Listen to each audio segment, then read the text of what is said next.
Welcome back, everybody. This is the finals of the first qualifier here in the Team Liquid Legacy Star League Season 3. And it is a ZVZ. Yeah, it's a ZVZ. You called it though, didn't you? I did. I did go overboard and say it would be an all-Zerg round of 4. So I'm glad I was wrong there. But, of course, we'll have a ZVZ. But you know what? That's good. See, I always feel like the qualifiers are a bit of a warm-up, to the main event. So this will help exercise our ZVZ casting skills. Gotta make sure we incorrectly call builds and things like that. Yeah, all the time. All the time. It'll really limber us up. It's hard to do that. I mean, think about this, guys, right? Like, out of all the ZVZs we've casted, statistically, you'd think that we'd get the builds right at least some of the time. Yeah. It actually takes work and practice to make sure that you get the build wrong every game. Because otherwise you would just by luck you'd get it right. Exactly. I mean, we're putting in the hard work. I don't know if everyone appreciates that though. Exactly. Just wanted to make everybody aware. Yeah. So and also before we go into the first game, I do want to say a huge thanks again to our sponsors, Razer and Twitch TV. They're awesome. They make awesome products. Or Razer makes awesome products. Twitch makes an awesome streaming service. Of course, we're streaming on Twitch, obviously. Yeah. So yeah, it's all good stuff. Yeah, big thanks to both of those guys, and thanks Team Liquid.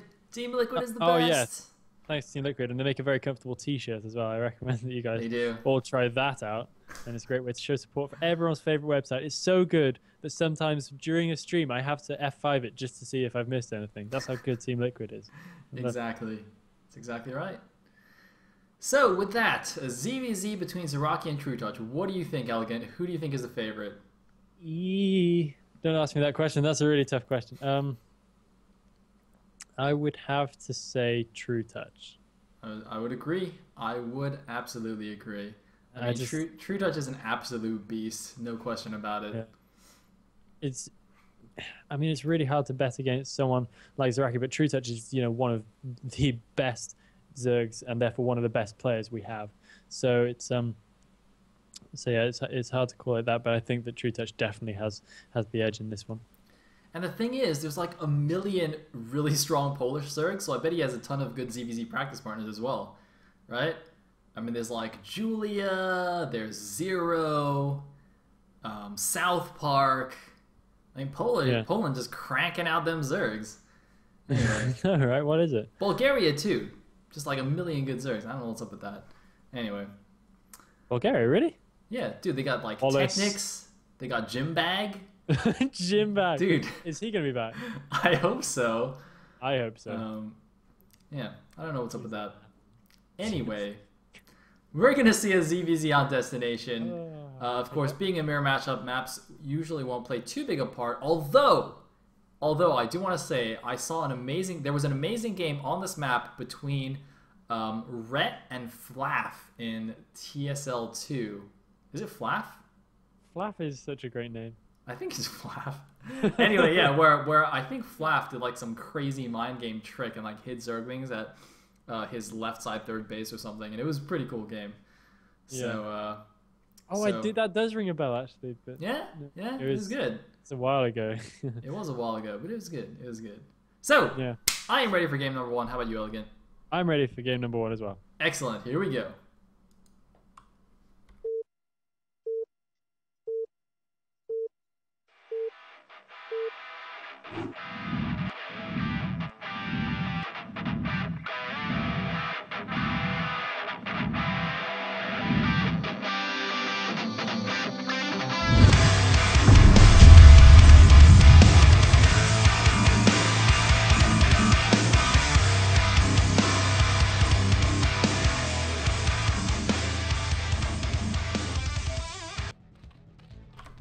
Alright, here we go.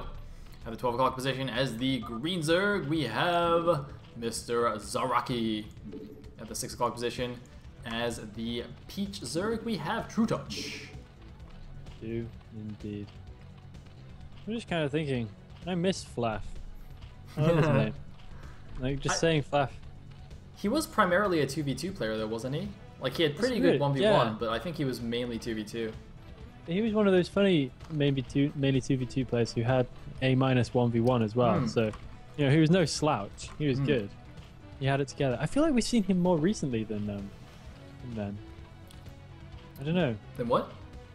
Then Sorry, when did you recall him from? TSL2 days. I think we've seen him much more recently than that. I think he's been around. Oh God, when have I seen him? Really? Yeah, he's one of those old school guys who kind of popped up for a little while actually at some point. I have a vague feeling that like you're right, and I've also seen his name somewhere, but I can't remember.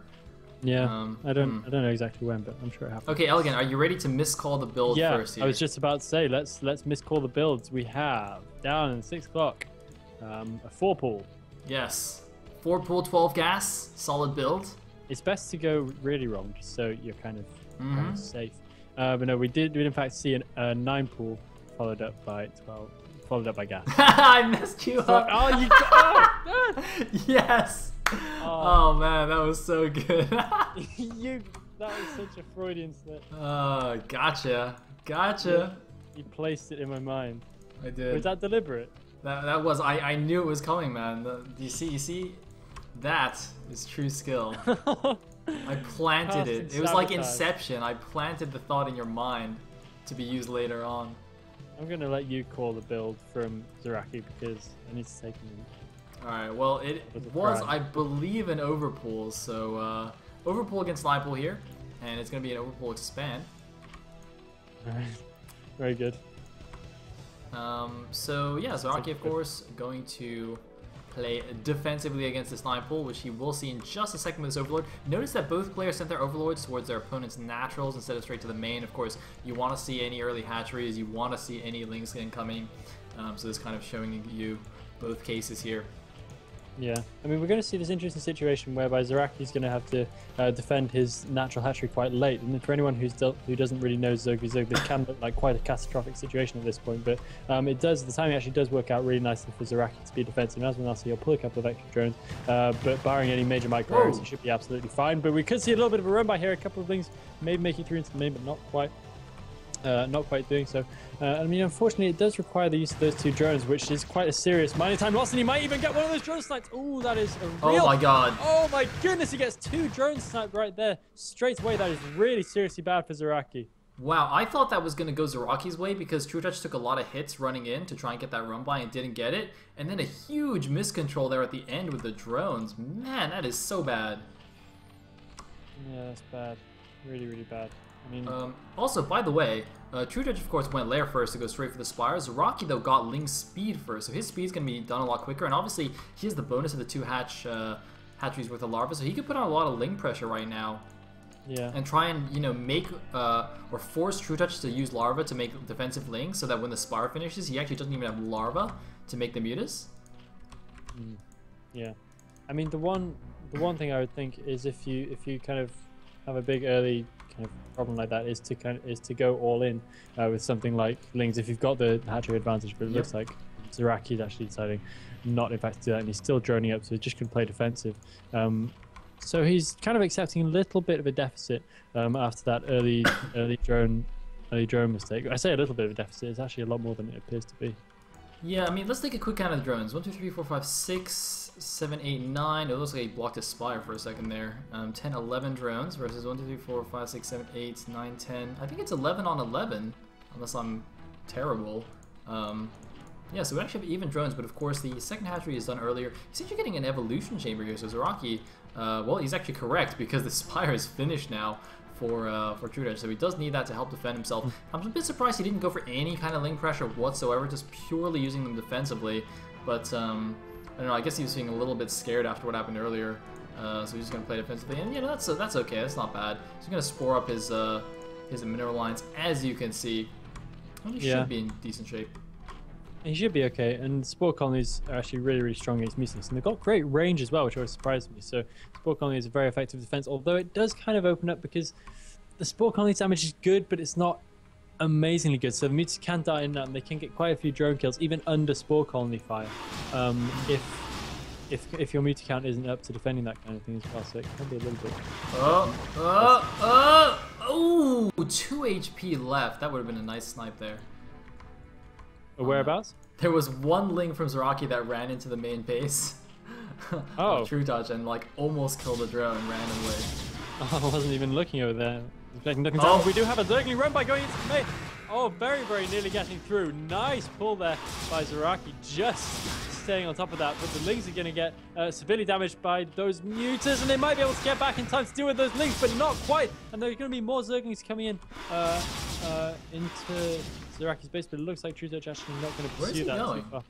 Why is he just leaving the Lings there? Okay, now he's going for the attack, but Zaraki's already made Lings, so these Lings actually can't do too much. I mean, this is a good idea. This is a pretty classic move here when you're in this position as trutaCz to use the Mutas to cover your Lings running into your opponent's main, but usually you hope that they can just start killing Spore Colonies, but Evo Chamber goes down here. Now, Zaraki's still okay. He wasn't even making any more spores anyway, but this could be problematic. How far along is the Spire? The Spire's done. He's finally getting some Scourge to help deal with this, but oh man, he's going to lose an Overload against Zaraki. Is taking so much damage here, but can he get him? Oh no! It's not quite happening to Zaraki. His micro isn't quite paying off. The Scourge just turning away at the critical moment every time, never landing on a single Mutalist. Wow. Nice micro from trutaCz. Really staying on top of things right there. Not losing a single Muta, not taking a single Scourge hit in that entire engagement. And I would say that trutaCz's position is looking very good indeed right now. Yeah, that was just phenomenal micro there. Killed, what, 6 Scourge without taking a hit. And still just continuing to be annoying and pick stuff off, just picking off drones here. Zaraki essentially just getting out micro here in this game, I think. There's not much else to it. And oh man, trutaCz now taking a lot of shots, but just going after the drones. I think taking a couple extra shots that he didn't need to. But it doesn't really matter. He's got a lock on this game. Zaraki's economy's in tatters. He's mining with 2 guys on minerals, and that is it. Oh man, he's going to lose his natural now because he can't protect the Spore. Oh god, the Lings were out of position. Now the natural's completely open. It looks like, though, Zaraki has gone for a suicide counterattack with the 2 Muta he was able to produce, but all of the Mutas of trutaCz are coming back to kill these, so that's going to be that for Zaraki. I mean, he's got like 3 or 4 drones there, maybe. But yeah, that is it for him. There's no way that guy's going to escape. Oh, he's being cute! Yeah, with some success, and then eventually he actually got 2 Scourge to hit a Muta that would have died with 1 Scourge, so that was a bit of a success at the end as well. Oh, that's sneaky. But, I mean, to be honest, his drone count is just below rock bottom. I don't really see any way he can really get back into this. He may just about be able to do He's countering with Ling's Scourge, but he's at 16 supply against 40. Yeah, I can't see that working. And to be honest, trutaCz's micro is really, really good. He hasn't taken a single Scourge hit yet on any of his Mutas, which is very, very impressive at this stage. Especially since we've hardly had any Mutas be produced from Zaraki. It's been basically all Scourge up to this point. Yep. But, well, that is what I would expect from a very high caliber Zerg like trutaCz. Really don't. Oh no! He took a Scourge. He took a Scourge kill. As you were saying it. As we were saying it. Oh man. Alright, he's gonna get the last ones though. Oh! Look at this! Oh. Every time I say he's gonna kill them, and then he just takes the hits. Caster Curse at its finest. God, I know. We do have a couple of Lings coming into trutaCz National. Might be able to grab a drone kill. Maybe able to grab 2 drone kills. Will he focus the right one down? Will he get a 3rd one as well? 3 drone kills. Nice. Quite bad, too little, too late syndrome possibly coming in here from Zaraki, but he's doing some decent damage. Might be able to keep himself alive in this game for a while longer. Not sure if it gives him any actual real chance of victory, but he is reproducing drones. But I feel like those Mutas are just going to be enough to clean up that lair. And to be honest, they can probably sit outside of the range of the Spore Colony and kill that lair by themselves.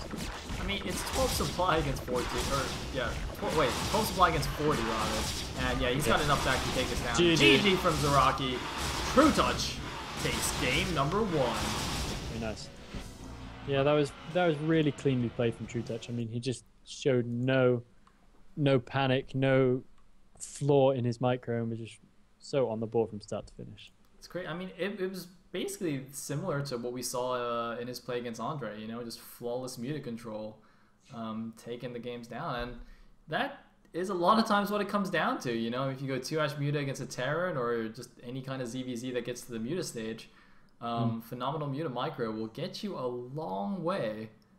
I mean, I think, you know, like, if you're even if you're just a new player starting out, like, if you just work on your Muta micro, you could probably get to like C rank or something, just like going 2H Muta every game. Yeah, I'd say so, actually. Against all races. Exactly. I mean, it's just kind of the same thing, yeah. So, That is pretty scary. I wonder what Zaraki can do in the next game. I mean, in theory, going overpull against Ninepool, he should have been in decent shape. He did, of course, take the early hit with those 2 drones, though. So, let's see. All right. Going to a quick break and coming back for game number 2.